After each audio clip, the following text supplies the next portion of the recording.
ఇవాళైతే నేను తమ్ముడు కలిసి సరదాగా అరకు ట్రిప్ వేసాం. వెళ్తున్న దారిలో పెట్రోల్ కావాలి అని బంక్ దగ్గర ఆగేసి పెట్రోల్ కొట్టించాం. ఇంకలా ముందుకెళ్తుంటే మాకి పెద్ద బండరాయి కనిపించింది. చూసి సాకయ్యాం, ఎందుకంటే కొండంతా బండరాయే కదా. ఇంకలా ముందుకెళ్తుంటే కించుమండ సంత అయితే కనిపించింది. ఆ రోజే సంత అని నేనైతే ఎక్స్పెక్ట్ చేయలేదు. చుట్టూ చూసుకుంటూ వెళ్తుంటే మా తమ్ముడు అయితే తెగ స్పీడ్ కొడుతున్నాడు బండి. ఇంకా చాపరాయినైతే అలా క్రాస్ చేసుకుంటూ వెళ్ళిపోయాం. ఇంకలా ముందుకెళ్తుంటే రోడ్డు కోసం అని 2 ముక్కలు చేసిన బండరాయి అయితే కనిపించింది.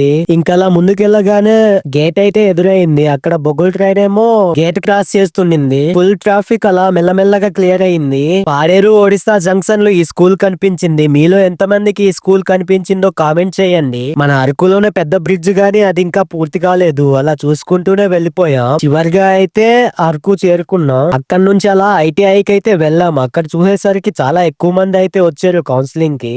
ఇలా అయితే ఐటీఐకి సీట్ దొరకదని చెప్పేసి అలా కాసేపు అయితే వెయిట్ చేసాం. సీట్లన్నీ అయిపోయాయని మైక్ లో అయితే అనౌన్స్ చేశారు. కాసేపు వెయిట్ చేసి మరి అక్కడ నుంచి అయితే రిటర్న్ వచ్చేసాం. మాకైతే సీట్ దొరకలేదు. చాలా నిరాశపడి మరి ఇంటికి తిరిగి వచ్చేసాం అక్కడ నుంచి.